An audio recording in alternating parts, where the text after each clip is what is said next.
Microdose, yeah. Microdose. Microdose. Microdose, dose. Microdose. Microdose, dose. Microdose. Microdose, dose.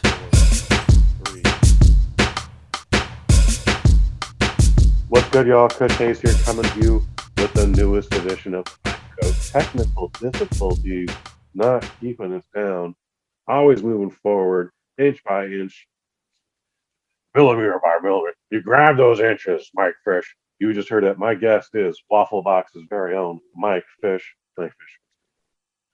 What's good, y'all? Glad you I feel I should do today, that. man. You normally do that. That's why I do that. Well, hey, man. Imitation is the sincerest form of flattery. We're a team as well, so I thought I'd try.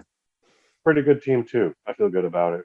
I love what we've been doing with the Waffle Box this past, was it 46 weeks? We're coming up on a full year in a minute here.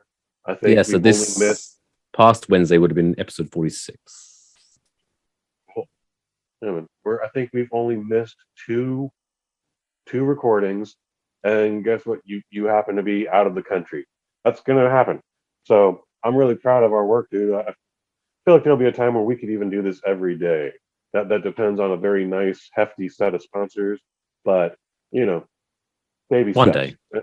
And the secret, put it out there and it will happen. You also have to make it happen, but it's out there. Let's do Waffle Box every day. You have to. What's the word? What do they say on that? Do you watch that WeWork show on Apple? I don't. It's what did they say? It's like you have to visualize it or Dream it something and like that. achieve it. Put it out there, and it will come true. Mm-hmm. Yeah, that's also from a thing called The Secret. Self-help book that many people find silly. It's all bullshit because I haven't won the lottery yet. There you go. Yeah, if it works, it works. Well, you can't just wish for your bicycle. You gotta get a job, start selling lemonade and all that. Then you can buy a bicycle, and you're like, yay! I'm riding the streets with a bicycle. And then you can get a paper route with that bicycle, and then you work your way forward.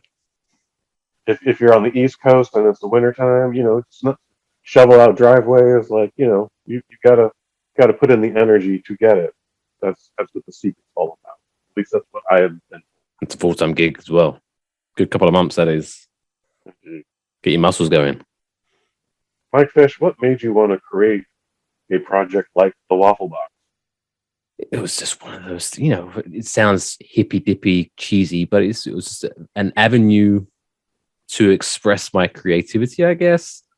Nice. And, I'd been wanting to do a podcast since I was probably for about 20 years now. So before podcasts were like really a big, huge thing, always wanted to do it. But then I was just, if I'm going to do it, I need to do it right. So I have to get the right equipment. Yada, yada. It just seemed like a lot of work at the time. And I was like 16, 17.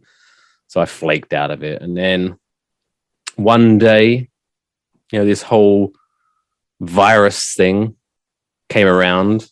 You may have heard of it. It was trending at one point. Little thing, but I might have heard. Yeah, so I just all of a sudden had way more time on my hands. And so I just thought, fuck it. I'm going to start this bad boy. And then I reached out to a good friend of mine who was doing his own thing, Mr. Kush Hayes. And the rest is history. Where do you think you'd like to take it? Like, what? I feel like it's a day-to-day experiment. If something doesn't work, we try something else. And if something isn't great, but there's still like a kernel of awesome in there, we're like, well, let's build on that. Let's polish that a little more. Like, what do you think we could be doing better? I think ultimately, you have to work you start from the top and work your way forward. So I think ultimately it's I guess a double-edged sword, if that's the correct terminology, because I think ideally, the best way to improve is to get more people listening to it, and then therefore the more people that listen to it, the more feedback you get, and the better. Because I can say, because obviously at the end of the day, we're doing this to scratch an itch of our creativity and things like that. But ultimately, obviously, the end game is whether it be monetarily or spiritually, we want to be fulfilled. So we're doing that to get a positive reaction from the listener or the viewer or whatever it might be. So it's not ultimately down to what we think we can do better. It's what the consumer of said podcast thinks we can do better. But to find that out, you have to get more people listening to it, so you get more feedback. But then to get more people listening to it, you have to improve. So it's kind of like a weird, never-ending cycle. That's a very tough thing to get hold of. It's the circle of life. What kind of feedback are you getting, if you're getting any feedback? The feedback I'm getting is generally from other creators, and they seem to say positive things about it. Okay. That some of the segments that we have on the show aren't necessarily creatively mind-blowing, but they're very well executed and they're a lot of fun, and the chemistry between us is very good. So I think we've got a good thing going over there at the Waffle Box. It's just that tough thing of getting more people on it. But but at the end of the day, I don't want to sound down about it. I don't want to be like, oh, we need more people listening. But at the end of the day, it's something that, I know we've spoke about it off the air. It's something that we enjoy doing every week. So at the end of the day, if we get one person listening or a million people listening, as long as we're enjoying what we're doing, which we are, that's the main thing, I think. And because at the end of the day, I think that's what creates a popular podcast, a very entertaining podcast, is when the people producing it sound like they're enjoying themselves and having fun. So I think that's the main checkbox that we've ticked off. And then we'll see where we go from now. I definitely have a blast doing it. Like I look forward to it so much that when I was getting ready for tonight's recording, I was like, oh, what am I going to wear? And I was like, oh no, I'm not doing Waffle Box. Mike's just here. I'm doing a Microdose. I don't have to worry about any visual component to this. It's just two of us over the air just talking. And but it's like the words, it's the best part of Wednesday. I just blurted that out. I was like, yeah, that's good. That's strong. I need to just keep running with that. And I just keep saying it over and over again. And that makes it true. It's the best part of Wednesdays. It's my favorite part of the week. Like, I still like doing the Microdose. I have fun editing it. I have fun, trying to wrangle some guests and talking to people that I'm just interested in talking to. It's hard, man. And I feel like, being able to bounce stuff off of you and have you bounce stuff off of me, like, makes the Waffle Box just a better experience. Otherwise, a lot of this is just, it's labor intensive. Yeah, I'm impressed you done the Microdose for as long as you did, because I for a very, very short-lived time, I tried doing my own thing like that, where I had a different person on each week, and yeah, it's hard wrangling guests. One, it's hard wrangling guests, but also two, it's like each week you're trying to not only create an interesting interview, but you're also trying to build that chemistry week in, week out of a new person. It's very draining. So yeah, I think I managed it in like 3 episodes and I gave up. So the fact that you're over 100 episodes is pretty impressive. What helps is that I'm not doing it by myself. So again, getting someone to someone named Kush Hayes asks you to be a part of a show called The Microdose, and you're not into like weed or any other extracurriculars. That's already off-putting. So, and then to discover like, oh, we don't really do any drug talk or any drug humor whatsoever. Like, it's just a name. It's just 2 sets of names. Like that takes a minute to make an impression of someone. No one's really ever prepared for that. But once I get a guest book, with the exception of a very small few, like once we start talking, it's a very just simple conversation. And that's what it should be, a conversation. And with how many questions I do throw out there, it's, we're not saving lives. We're not trying to discover how to end the homeless here. We're just, what's your favorite movie? Oh, did you watch this thing on TV? It's, I like to make people feel comfortable because someone else is there, whether I've spoken to them before or not. Now it is me bouncing something off of someone else. Like I definitely need that extra interaction. Trying to do this by myself. Oh, that was some of the worst podcasts I've put out. Were just the ones where I'm just like, so I did this today, and then here's what I think is going to be at the UFC this weekend, and I think this is what if you were betting on DraftKings, this is what I would do. Like, ooh, is that boring? Yeah, I've done one live stream by myself, and it felt So brave of you brutal. to do that. Yeah, but it was weird because I'd overly scripted it. Oh, Like it wasn't like an intention, but it was kind of like, okay, so if I'm going to be by myself, I need to make sure I'm talking, otherwise it's going to be very awkward. So I kind of started by doing bullet points. This is what I'm going to say, but then I guess I practiced it and practiced it and practiced it to where I almost created a script in my head. oh wow. And so I was just going through this, I guess, show that I'd put on, this one-man show that I'd created. And so when like there was comments coming in, I was almost like scared to look at them or interact with them because then that's going to throw me off, and it's just so yeah. It was not. I'm not going to do that again. A piece of negative criticism will just put you in a downward spiral. You'll be like, "Oh my god, why did I look at that?" I get it. I 1,000% get it. Yeah. So unfortunately, Kush Kai is no longer a thing anymore.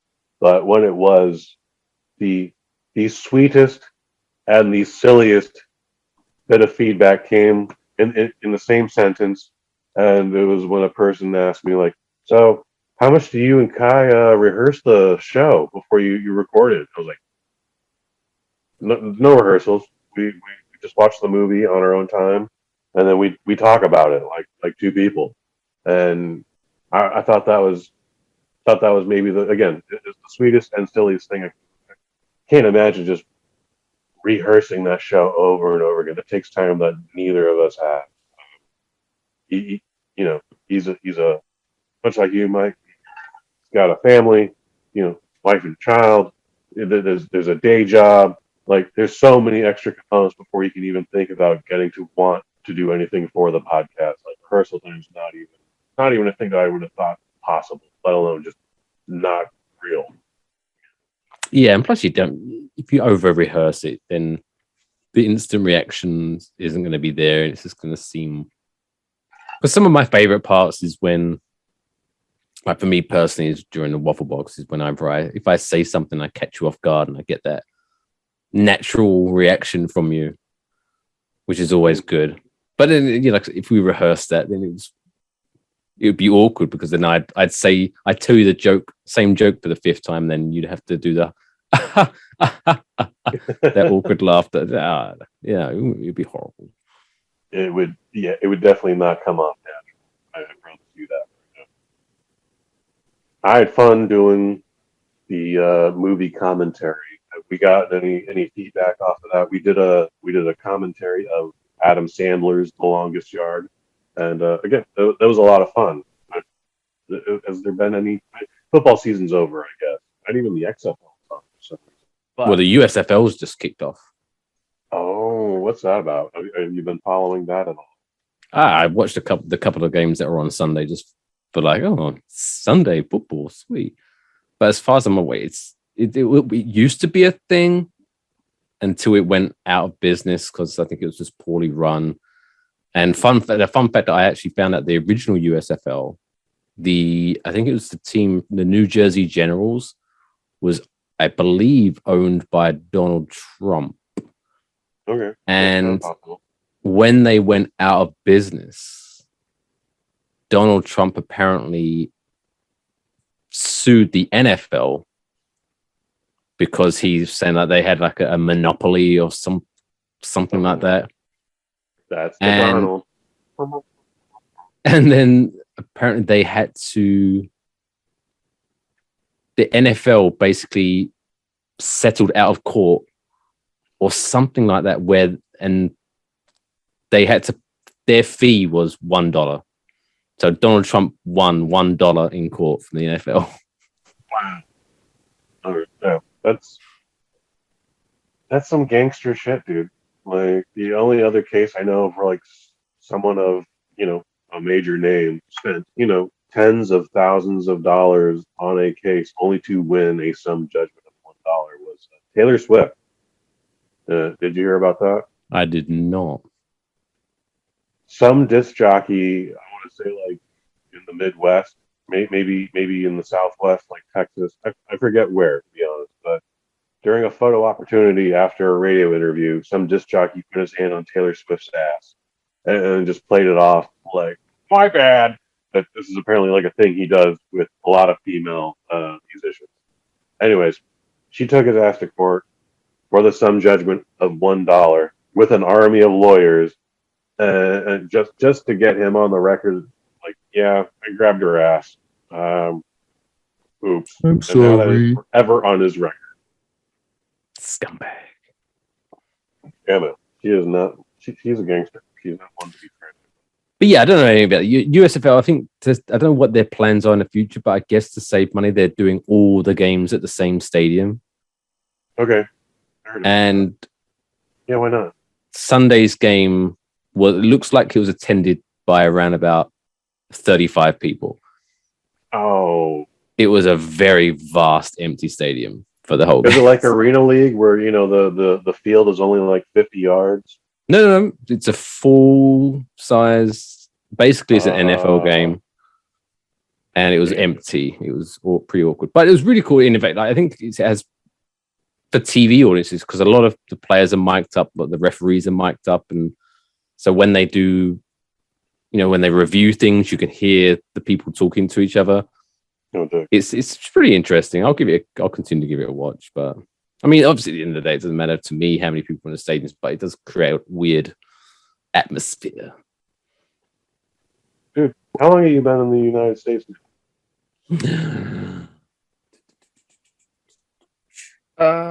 I came over on the day before Thanksgiving, 2016. So 5.5 years now. How was your first Thanksgiving in Jolly? It was so I was thrust into. So apparently, there's a thing called Friendsgiving the night, sometimes like the night before people go. So I literally landed, dropped my shit off, and then went out drinking. Nice. And drinking, but no food. Not that well. There was some bar food and stuff like that. And then the next day, I think I can't remember, but I'm sure we did like a family Thanksgiving thing, which I was pretty exhausted from because of all the flight, the jet lag, the drinking. I probably wasn't much use that day. Yeah, probably. Which is probably why I don't remember much from it. Well, I didn't embarrass myself too much because I'm still here, still married. There you go, man. That's silver lining. Oh, today, as we record this, it is tax day. Is that a thing you even have to do? Like, what? Holler at me. Help me understand. It's what day? Today, you're supposed to file your taxes. Oh, I did that weeks ago. All right, good for you. Who are these mad people waiting till the day of? Like, what you think you're gonna do? If you think you're gonna change the amount of money you owe or whatever, if you wait. I got my shit done in February and got my refunds. Square doesn't matter. See, I didn't get a refund. I got screwed. No refund. Those are always the hardest years. I mean, the bright side is you don't owe anything, but then you're like, oh no, I owed something. Would have been nice to get a check. No, I ended up owing the IRS, but there you go. Yeah, those are the worst years. Even when you know they're gonna. As a freelancer, they don't always take Social Security out of my pay, so that is always an option. So this is why, again, I'm sure I've mentioned it a million times, but I hate to be that guy of like, oh, the way they do it in England is so much better. But be that guy. They don't, unless, of course, you own your own business or you're self-employed or whatever it might be, you don't have to do anything.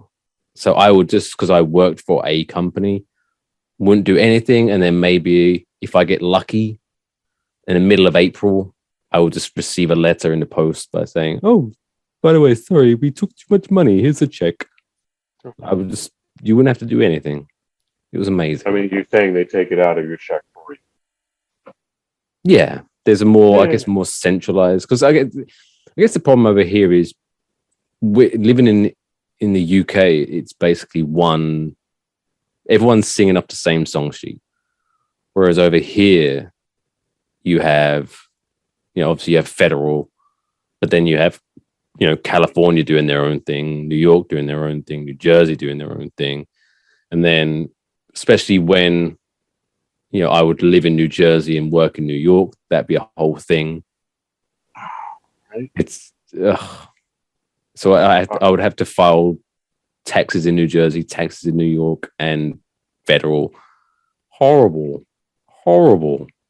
That's exhausting. That's already exhausting. Okay. Yeah. I hate tax. I mean, it's not the most fun time of the year, but it's always good to just get it done. Just rip the Band-Aid off. It'll be what it's going to be. Yeah, my advice would be is do it at the earliest time you can, because in worst case scenario, you owe money, then you can schedule that payment for tax day, and then you thought, okay, I have 3 months to prepare for that payment. Whereas if you do it last minute, that's a horrible Band-Aid to rip off. That is. It's not good. There are some jobs that will take the taxes out for me, and on those occasions, like I also have them take out an additional $25 a pay period, just because. But majority of the time, everyone else that I work for, they're like, "You got to figure that shit out, dude. We just want to. We don't want to figure out your tax situation." And you have to put that into consideration too. Thank God for spreadsheets. Good old Bill Gates and his Microsoft Office. Absolutely. Other spreadsheet software that are available. Unless Microsoft sponsor us. Sponsor us, Microsoft. What's wrong with you? Yeah, we could get you into a whole new demographic. Maybe. That would be exciting. Like we could have like our official mascot of Waffle Box could be Clippy.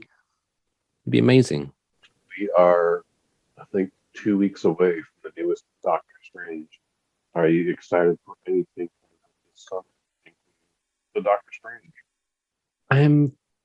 It's a bit with the Marvel stuff now. There's slowly becoming, if you're a sports C person, it's slowly becoming almost like the UFC of movies, where there's just so many. Okay. Where it's kind of like, in a way, I am excited. I'm definitely looking forward to it. I definitely will see it, and et cetera, et cetera. But there's just seems to be like a less, for me personally, at least, less of a buzz. It's not like oh, I can't wait till it comes out. To it's like, oh yeah, I'll check that out. You know what I mean? This definitely seems to not have like the same gravity surrounding it like Spider-Man did, or whatever the newest Avengers movie. Well, Spider-Man obviously is very successful anyway, but also that was kind of their first venturing into the multiverse. So I think that had the hype of like, who's going to come out? Oh, the other Spider-Man going to come out. I mean, I have seen a lot of intrigue of who is going to appear in this movie, because obviously there's the voice of Sir Patrick Stewart in the trailer, but you don't get to see him. So there are some kind of like, is this going to be like a plot twist where he's, because of the multiverse, maybe he's playing someone different? It's not actually Professor X. So, but apparently in the poster, a lot of people have like zoomed into the tiniest speck and pulled up this grainiest photo of what possibly could be Deadpool. I'm not getting my hopes up for that one, but it's definitely interesting. That's the kind of what I'm looking for. I'm looking forward to the eventual introduction of Deadpool into the MCU, because he is definitely my favorite character. I've been hearing the whispers of Deadpool might show up in this. It's even gotten to the point where you go to the movie theater and the kid in Newbie, which is the pre-trailers theater show, where like some people are even saying, he looks back and forth, Deadpool might be in this. So, all right, I guess Deadpool's going to be in this fucking. If you're saying a kid in this giant auditorium, it's probably going to happen. So I've also heard like people allude to like Tom Cruise as an Iron Man is going to be in it. I heard that one as well. Exciting, but I don't believe it's going to.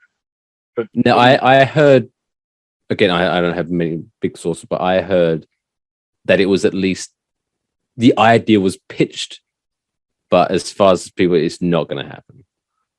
An idea, though, which I would definitely get it, because obviously the way, not to talk about Deadpool too much, but obviously the way Deadpool's character is, I could see where it would cause issues with him being in the quote unquote sort of serious MCU, because he's very silly and self-aware and yada yada yada. So someone who said, oh, if they want to incorporate him, he could take over Stan Lee's job, in that every movie, just there's a couple of seconds of a Deadpool, like Deadpool's in the movie back in the background doing something. You know what I mean? But that could be a fun one. It'd be a very easy gimmick to execute too. Like, Ryan Reynolds doesn't have to be there. You just gotta put a dude in the suit. He has to just stand there, wave at the camera or whatever it is, cheeky that Deadpool. And just get, if you want to get Ryan Reynolds, do the voiceover over Zoom or something. He can absolutely do it over Zoom. 1,000% say that. Like, yeah. I wouldn't be against that. I wouldn't hate that. Like, yeah, why not do something fun? The only thing I just all I want is my Deadpool Wolverine moment. That's all I want. I don't know if you follow Tyrese Gibson on the Instagram, but he made allegations that he has succeeded Mahershala Ali to play Blade, and no one else is covering it. No, not True Hollywood Reporter, not Variety, not any of the major industry websites and media conglomerates that actually like make money off of news like that. So that happened yesterday, Sunday, Easter. Wait, who's he saying is going to be the new Blade rather than Tyrese, the guy from Fast and the Furious, the guy from Transformers? He was actually just in the newest Morbius movie. But has black bald head. Oh, no, I know. I'm sorry. Yeah, I know who Tyrese is. But that's. But hasn't that Blade already started making cameos and like after credits? Off-screen voiceover at the end of Eternals. Mahershala Ali specifically. You can't. I don't see it. No. He would be a much better Blade than Tyrese. Oh, 1,000%. I agree with you. In fact, I'm wondering, like, one, Tyrese doesn't understand that, like, he's not The Rock, and he doesn't, just because he posts something doesn't mean it's going to happen. He did this 10 years ago, actually, trying to become the new Green Lantern. After they said they weren't going to do another one with Ryan Reynolds. He's like, well, I could be Jon Stewart. Here's some dude on Fiverr that I gave $20 to. Like, here's his artistic rendition of me as Green Lantern. Obviously, never. But he tried to throw that out there. Why? Why would you do that? Well, going back to The Secret, put it out there, make it happen. Of all things, why Green Lantern? I can see why you would want to be a Green Lantern. It's an interesting character. It's bravest of the brave. And their biggest weakness is cowardice. Yeah, some interesting themes in being a Green Lantern. But that one movie, that one sole movie they didn't work out. I don't know what happened. No, and then because is that Marvel or is that DC? That's a DC property. That was Ryan Reynolds before he got to be Deadpool. Right now, because I kind of got confused because obviously they referenced that at the end of Deadpool 2, so I didn't know whether that was like a Marvel thing or not. No, that was a very meta inside joke. You would have to follow. So. That's it. The only ones, if we're going down the rabbit hole, because generally DC movies have been terrible. One, what I have found out, because I didn't realize it was technically a DC property, and I was like, oh, so technically that's a very good comic book movie, is Constantine with Keanu Reeves. I did not like Constantine, but yes, that was a DC movie. Thought that was a very good movie. I really enjoyed that. I was hoping there'd be more of those, but yeah, I didn't realize that was a DC comic. I think that flew over many people's radar. There wasn't necessarily a cinematic universe happening at that time. So it was just like, oh, Keanu Reeves, who was he hadn't done John Wick yet, so he didn't save a puppy or avenge a puppy, so the world didn't love him. He was still a punchline in his own right. So like Keanu Reeves doing a movie about like I don't know, killing vampires or something. I don't know what he was doing. Demons. It was definitely it was what it was, but not my favorite Keanu movie. I understand why people like it. I just They don't had think it was Shia directed very LaBeouf well. before he went a little Is Shia LaBeouf in interesting. Yeah, he's Keanu Reeves like sidekick. Fascinating. Okay, now I want to go see it again. It's a good movie. It's a good movie. Okay, what is it about it that you like? Because I don't remember anything from it. I just remember walking away like I did not enjoy that, but I don't remember anything about it other than he was a heavy smoker. I think this is very because so basically it's about good and evil, God and the devil, and so I'm trying to remember exactly what it is, but basically Keanu Reeves of Constantine at some point tried to commit suicide, I guess, and so he knows that once he eventually does die, his soul belongs to the devil. Okay. And so his big thing was that he was trying to make it up to God by getting rid of all the demons from Earth and yada, yada, yada, yada, trying to pay back. So hopefully when he does eventually die of cancer, because that's what he's got lung cancer, that hopefully he would get forgiven and he would go back to be able to go to heaven. Long story short, it turns out that the devil's son is trying to come to Earth and take over, which the devil is not very happy about, and they have to try to save the world. And Constantine realizes the easiest way to stop the devil's son would be to get the devil to come to Earth. And so once again, Keanu Reeves slits his wrists to commit suicide, knowing that his soul was the only one that the devil himself would come to Earth to collect. And so the devil comes, kills or sends his son back to hell, thus technically saving the world. And then once the devil tries to take Constantine's soul, because the only reason he committed suicide was to save the world, that was classed as the ultimate sacrifice. And so all was forgiven. And so suddenly he was allowed to go to heaven. But then the devil's all pissed off. We're like, no, this soul is mine. And so in a really weird way, he kind of reaches into Constantine, cures him of cancer. So he doesn't die. So he basically is like, I'm giving you a second chance of life, so you have a second chance to fuck it up again because you're mine. So I've explained it terribly, but it's a very, if you watch it, it's actually a very cleverly done concept. So I always appreciate the movie. Best ending to a Microdose. Mike Fish. Obviously, we've been talking about the Waffle Box, just the best part of Wednesdays. It's available every Wednesday at waffleboxpod.com. You can find it on YouTube as well. Don't go to that one. That's expired. Go to enjoywafflebox.com. Enjoywafflebox.com. What else would you like to? Claret and Big Blue. No, that's super niche. But I mean, if you want to check that out, go to cbbpod.com. It's where me and Alex Middleton talk about West Ham United of the Premier League and the New York Giants of the NFL.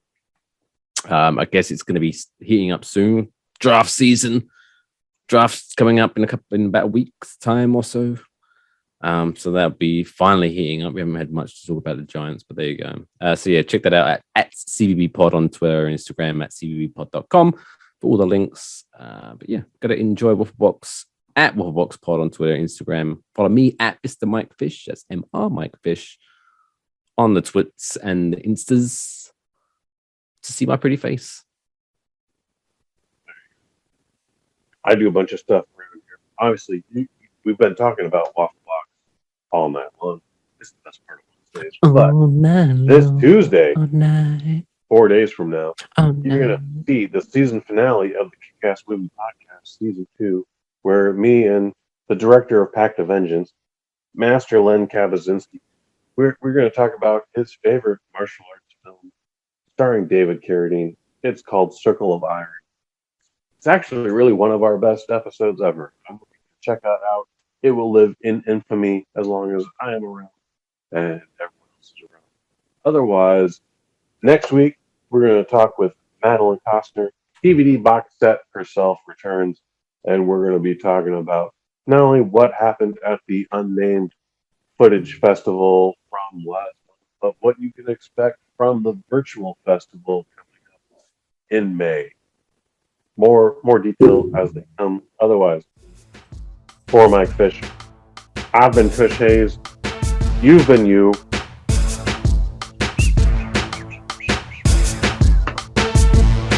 Microdose, microdose, microdose, microdose, microdose, microdose, microdose, yeah, microdose.